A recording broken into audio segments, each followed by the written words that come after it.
Chapter 13. How I began my shore adventure. The appearance of the island when I came on deck next morning was altogether changed. Although the breeze had now utterly failed, we had made a great deal of way during the night, and were now lying becalmed about half a mile to the south-east of the low eastern coast. Grey-coloured woods covered a large part of the surface. This even tint was indeed broken up by streaks of yellow sandbrake in the lower lands, and by many tall trees of the pine family, outtopping the others. Some singly, some in clumps, but the general colouring was uniform and sad. The hills ran up clear above the vegetation in spires of naked rock. All was strangely shaped, and the spyglass, which was by 300 or 400 feet the tallest of the island, was likewise the strangest in configuration, running up sheer from almost every side, and then suddenly cut off at the top like a pedestal to put a statue on. The Hispaniola was running scuppers under in the ocean swell. The booms were tearing at the blocks. The rudder was banging to and fro, and the whole ship creaking, groaning, and jumping like a manufactory. I had to cling tight to the backstay, and the world turned giddily before my eyes. For though I was a good enough sailor when there was this way on, this standing still and being rolled about like a bottle was a thing I never learnt to stand without a qualm or so, above all in the morning on an empty stomach. Perhaps it was this, perhaps it was the look of the island with its grey, melancholy woods and wild stone spires, and the surf that we could both see and hear foaming and thundering on the steep beach. At least, although the sun shone bright and hot, and the shore birds were fishing and crying all around us, and you would have thought anyone would have been glad to get to land after being so long at sea, my heart sank, and the saying is, into my boots. And from that first look onwards I hated the very thought of Treasure Island. We had a dreary morning's work before us, for there was no sign of any wind, and the boats had to be got out and manned, and the ship warped 3 or 4 miles round the corner of the island and up the narrow passage to the haven behind Skeleton Island. I volunteered for one of the boats, where I had of course no business. The heat was sweltering, and the men grumbled fiercely over their work.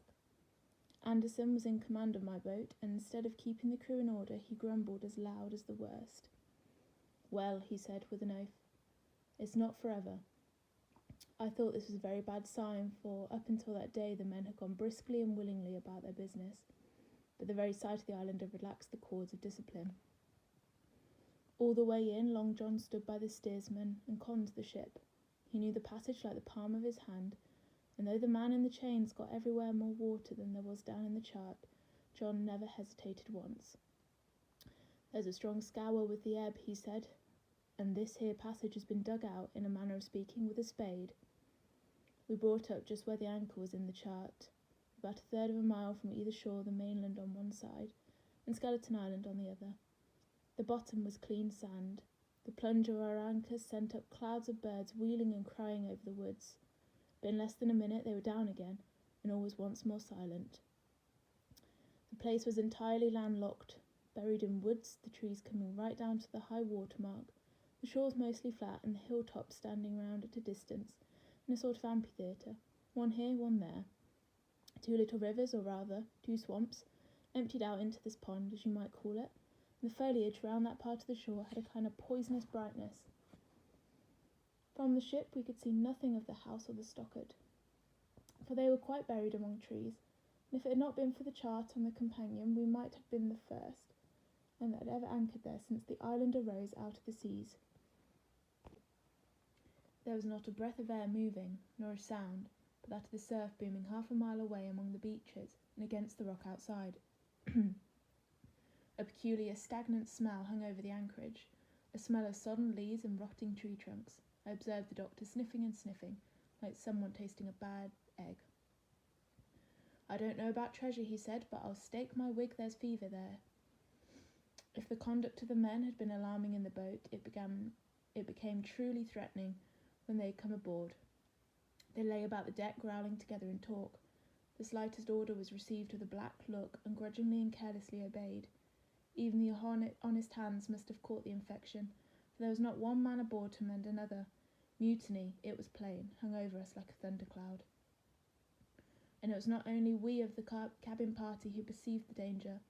Long John was hard at work, going from group to group, spending himself in good advice. And as for example, no man could have shown a better. He fairly outstripped himself in willingness and civility. He was all smiles to everyone. If an order were given, John would be on his crutch in an instant with the cheeriest "Aye, aye, sir," in the world, and when there was nothing else to do, he kept up one song after another as if to conceal the discontent of the rest. Of all the gloomy features of that gloomy afternoon, this obvious anxiety of the part of Long John appeared the worst. We held a council in the cabin. "Sir," said the captain, "if I risk another order, the whole ship will come down our ears by the run. You see, sir, here it is. I get a rough answer, do I not? Well, if I speak back, Pikes will be going in 2 shakes. If I don't, Silver will see there's something under that, and the game's up. Now we've only one man to rely on." "And who's that?" asked the squire.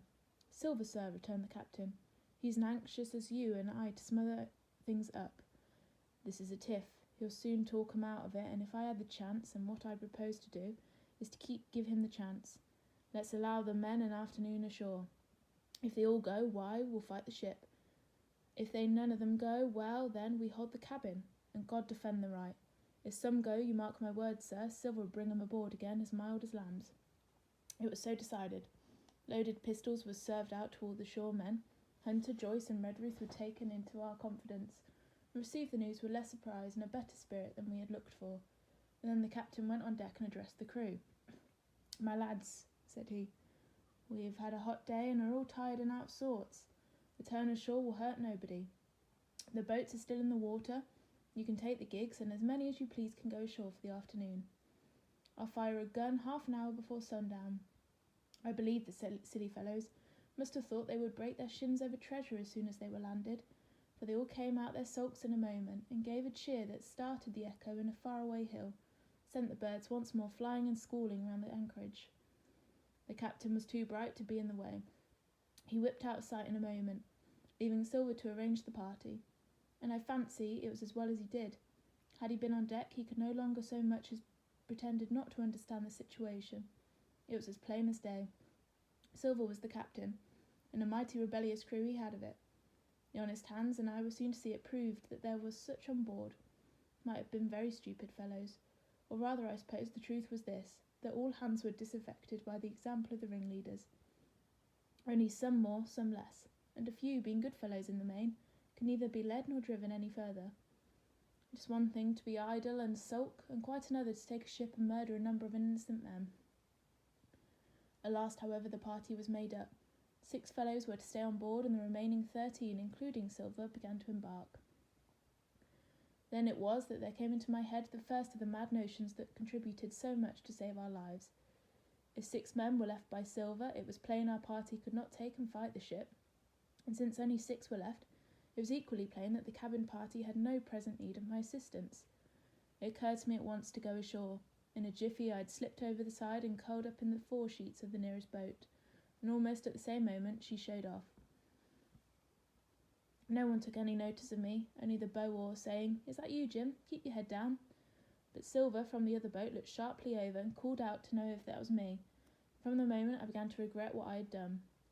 The crews raced for the beach, but the boat I was in, having some start and being at once the lighter and the better manned, shot far ahead of her consort, and the bow had struck among the side trees, and I had caught a branch and swung myself out and plunged into the nearest thicket, while Silver and the rest were still 100 yards behind. "Jim, Jim," I heard him shouting. But you may suppose I paid no heed. Jumping, ducking, and breaking through, I ran straight before my nose till I could run no longer.